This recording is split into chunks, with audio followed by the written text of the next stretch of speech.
Episodio número 30. 30 episodios de La Huella OVNI.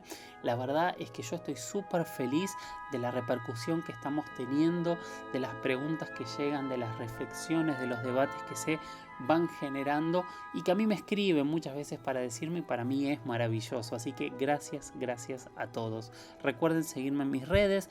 En Instagram soy @JorgeLuisSoficial. En Twitter soy @JorgeLuisS-77 y siempre usamos el hashtag #LaHuellaOVNI para comunicarnos. Bueno, sin más, sin preámbulos, nos disponemos para un nuevo episodio, el número 30, así que si les parece bien, adelante y comenzamos. Hoy preparé un programa súper interesante porque la verdad que las preguntas que me llegaron me hicieron, ¿cómo decirlo?, incomodarme, tener que investigar, tener que pensar un poco más, tener que buscar respuestas. Así que en eso estuve trabajando.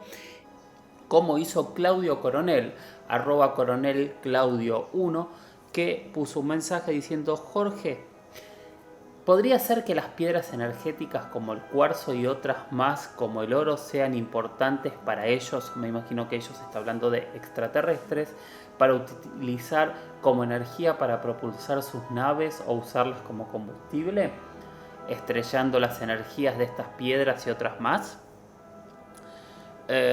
Podría ser.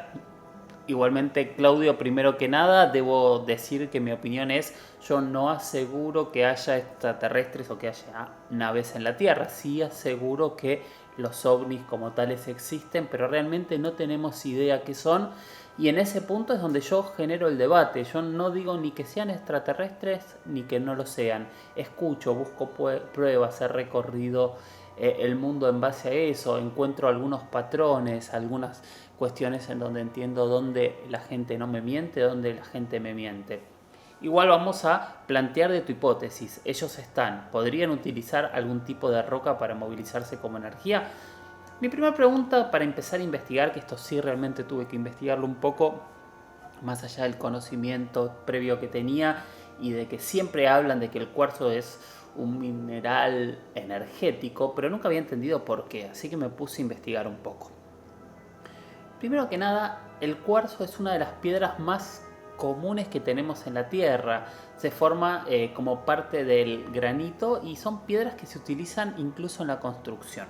Es parte del granito. El granito es una piedra súper común. Pero tiene una propiedad muy extraña que se llama piezoelectricidad. Esto significa que el cuarzo, cuando se unen dos piezas de cuarzo de cierta manera, generan un tipo de voltaje eléctrico o un antivoltaje también, según cómo se compriman estas dos partes. Esto es porque es un cristal, disculpen mi falta de conocimiento, pero es un cristal no simétrico. Y eso genera, de alguna manera, que si hay algún ingeniero entre la audiencia que quiera explicarlo más, sería maravillosa. Eso genera cierto voltaje entre estas dos piedras. O sea, hay una posibilidad clara, real, de que el cuarzo se utilice como energía. Igual no es la única piedra o el único cristal que tiene algún tipo de característica similar. Son varios los cristales no simétricos que poseen las características piezoeléctricas al igual que el cuarzo. O sea, sí generan energía, podrían utilizarlo para tener una fuerza inagotable de energía, claramente podría ser. Después hay otras piedras otros cristales que tienen características sorprendentes, como la piedra galena, que es el mineral más rico en plomo y más común, y lo llamativo es que se descubrió hace mucho tiempo la capacidad que tienen para extraer música y ondas de radio, ¿no? De ahí nace la radio galena, que pueden investigar exactamente qué es y cómo funciona, pero es realmente sorprendente. Lo mismo ocurre con diferentes tipos de rocas o cristales que guardan energía, que tienen una dureza increíble o que pueden sorprendernos con su naturaleza. Dato interesante. Hasta hace algún tiempo se creía que el diamante era el cristal más duro del planeta, y hace no tanto tiempo se descubrieron unos cristales dentro de un meteorito, o sea, cristales extraterrestres que fueron descubiertos en 2010 y que al investigarlo se descubrió que tienen un cristal mucho más duro que el diamante por cómo está compuesta la roca. Así que en este momento es interesante saber que la roca o el cristal más duro del mundo es un cristal extraterrestre. Entonces, Claudio, sí, se podrían utilizar piedras para generar una energía que no se desgastara. Es casi el mismo concepto de una pila. Habría que tener la tecnología para poder cuantificar ese voltaje de alguna manera que fuese útil y sirviese para movilizar una nave a tantos cientos de millones de kilómetros, pero sí, es una opción siempre y cuando se tenga la tecnología para extraer la energía que sí generan estas piedras. Mati Westdorp, arroba mwestdorp19, nos dice: soy un gran admirador del fenómeno ovni. Ahora mi pregunta es: ¿por qué los grises frecuentan tanto nuestro planeta? ¿Por qué tantas abducciones? ¿Qué buscan estos enanos enojones? Mati, mismo concepto que le decía recién a Claudio. Yo no voy a asegurar que los grises existan y estén en la Tierra porque no lo sé. No lo sé, no significa ni sí ni no. Significa no hay pruebas concluyentes desde mi punto de vista, por lo menos para decirte, no, porque los grises cuando caminaron por la Tierra o los grises que están en tal lado o ocurre tal cosa. Claramente los grises son de los estereotipos extraterrestres que más conocemos, ¿no? Yo creo que salidos desde ET especialmente, impuestos en tantas películas y tantas formaciones que hoy en la cultura popular son, cuando uno piensa en extraterrestres, claramente piensa en estas cabezas alargadas, grises, con ojos grandes, bocas pequeñas, sin nariz, bajos hasta no más de 1,50 m, pacíficos pero sin emociones aparentes, y siempre se los relacionó, como dice Mati, con diferentes tareas de investigación en el planeta. Tareas que van desde investigar la flora, investigar la fauna y generar abducciones para hacer estudios en seres humanos. Esto de dónde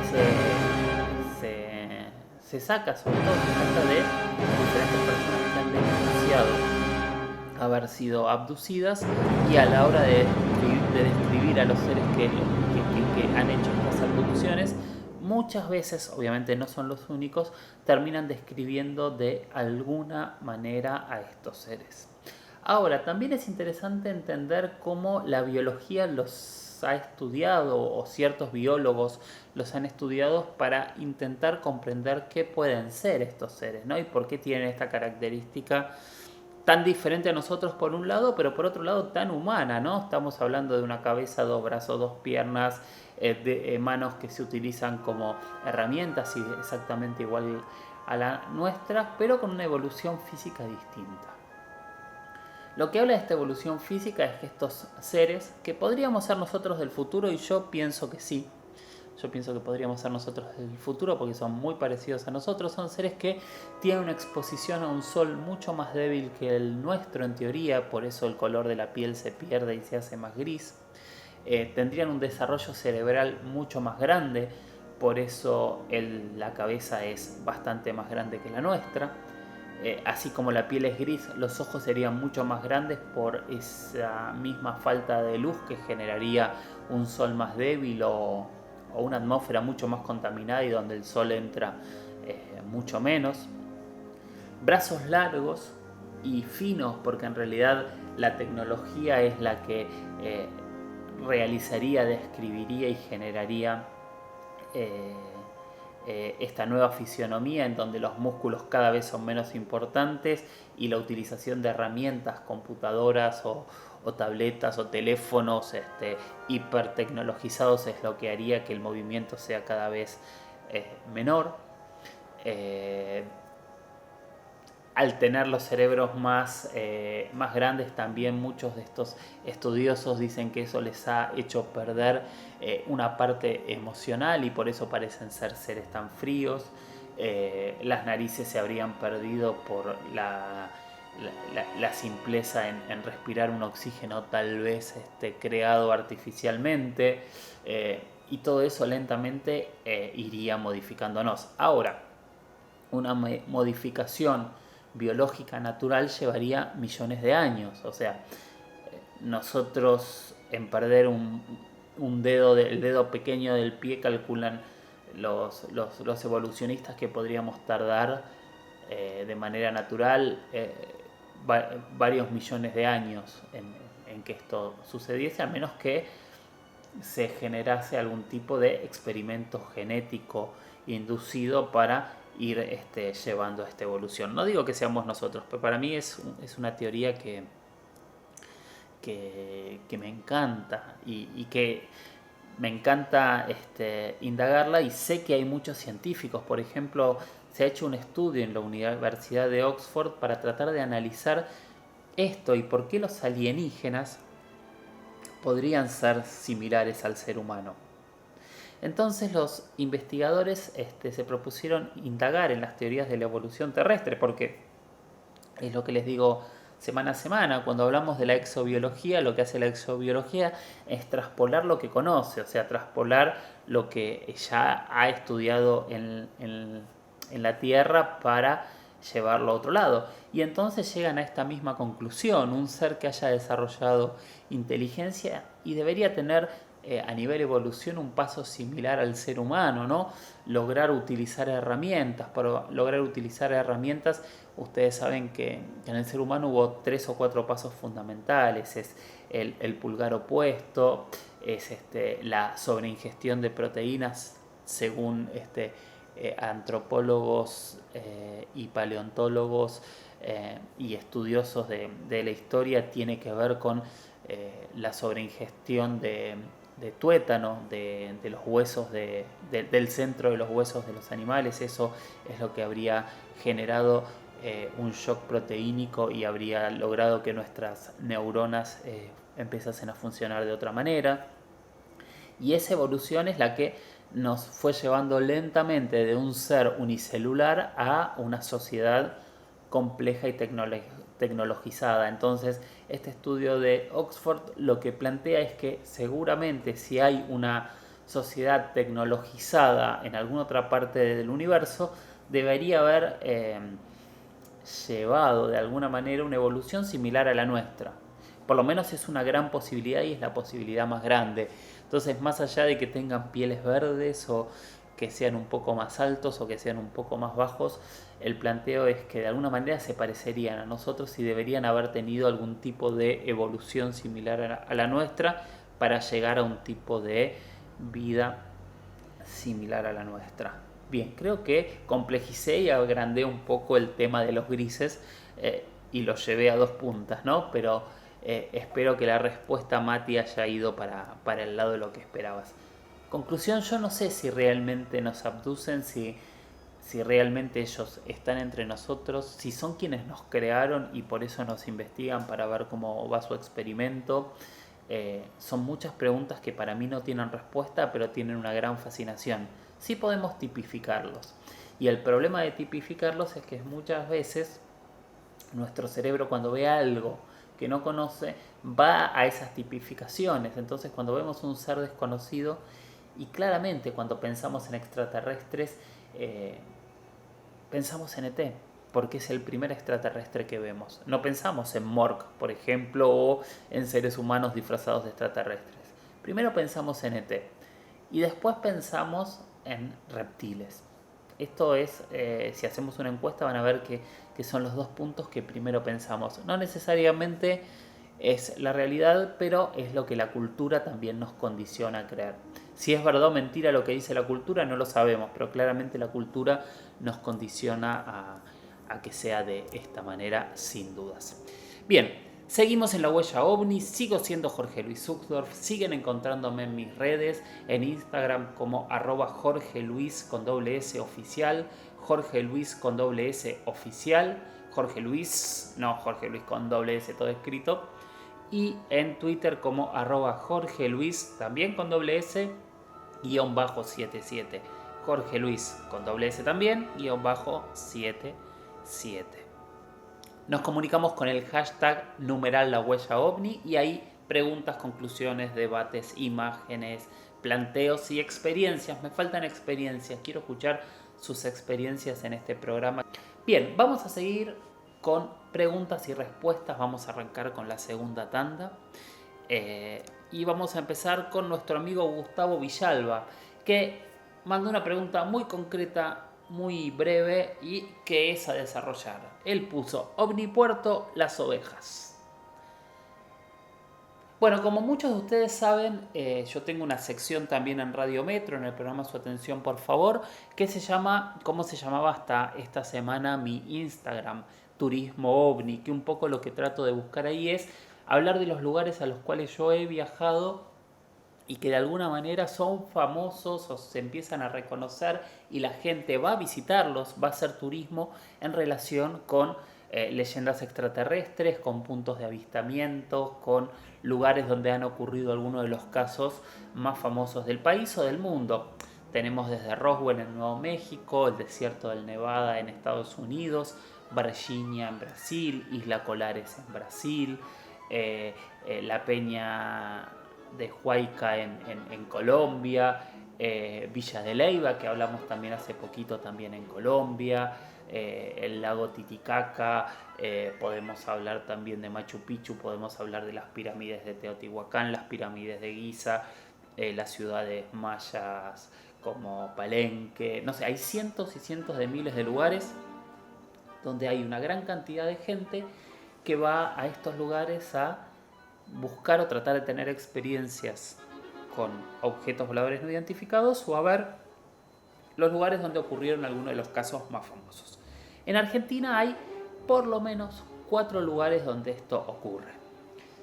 El más conocido por todos creo que es Capilla del Monte, el Cerro Uritorco en Córdoba, donde desde la década del 80 cada vez hay un turismo ufológico más fuerte y más ferviente en relación a los avistamientos y las luces que se ven en el cerro, a las historias de los comechingones y a todo lo que ocurrió en la década del 80 con primero la aparición de una marca en el Cerro del Pajarillo en la zona y las diferentes coberturas periodísticas que se hicieron en la región.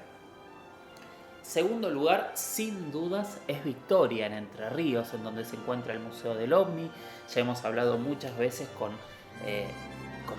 las fundadoras del museo y las cabezas de la investigación en Victoria, que son Silvia y Andrea Pérez Simondini, y este fenómeno tan extraño que ocurre en la Laguna del Pescado, ahí en Victoria, en donde se ven luces, hay cientos de videos de luces grabadas, hay investigaciones y no hay explicaciones lógicas todavía de qué es lo que ocurre. Tercer lugar, sin duda es Salta, ¿no? Que también ya hablamos de Salta, hablamos de ese omnipuerto hecho por un suizo en Cachi y que cada vez hay más avistamientos en esta zona y mucha gente que va hasta Cachi para conocer el famoso omnipuerto. Bien, nuestro cuarto lugar es Neuquén. Hace un par de semanas hablamos de Neuquén, hablamos de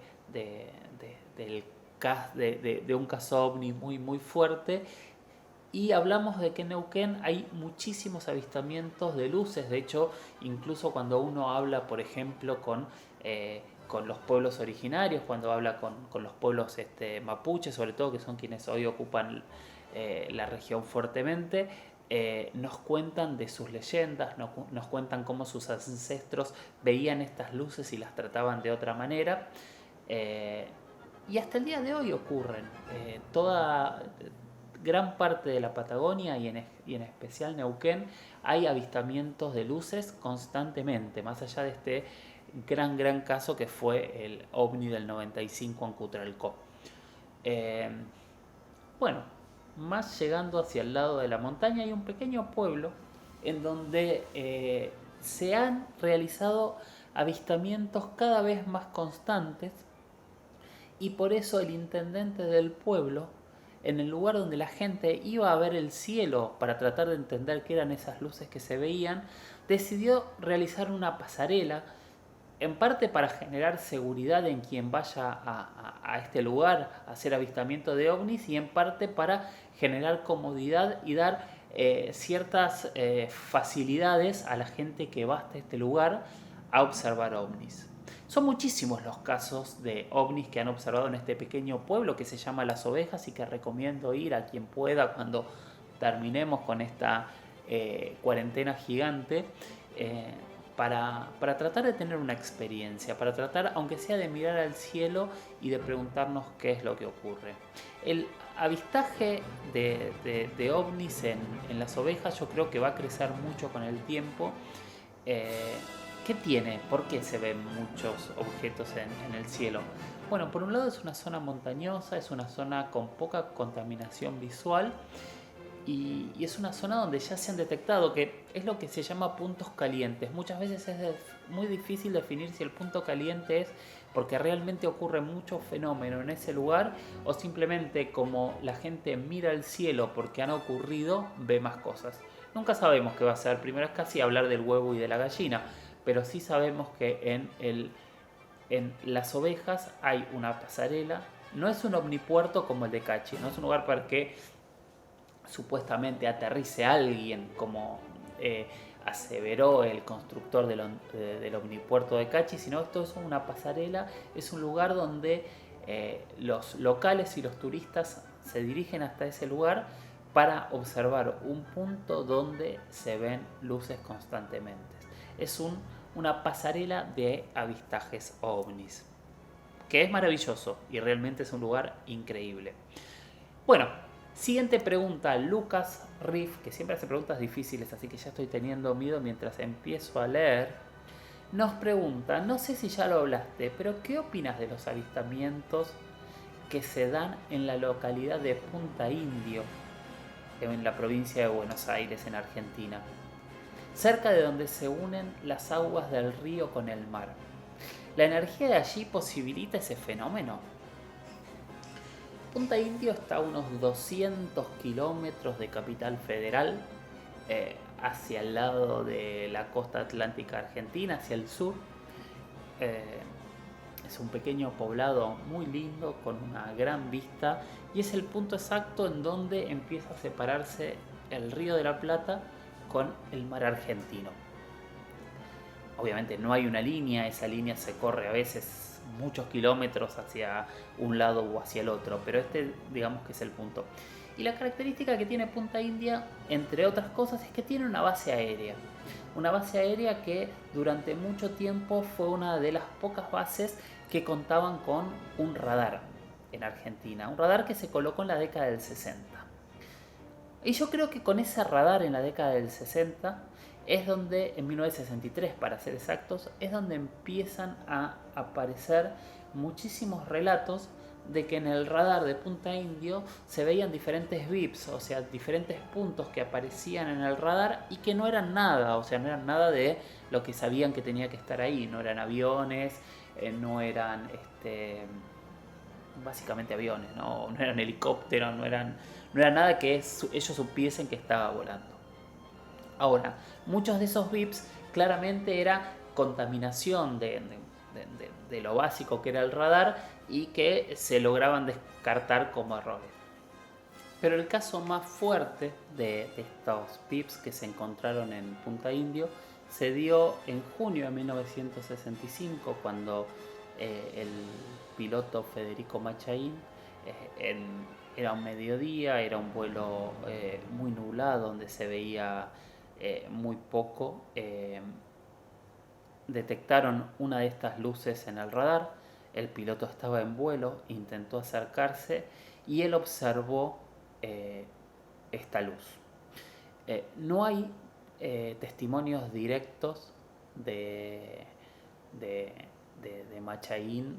Sí hubo algunas cartas que se envió con algunos investigadores en algún momento, pero no lo tenemos para confirmar a él ni a Hugo Frontrop, que fue el jefe de la base, que en su momento también confirmó este incidente.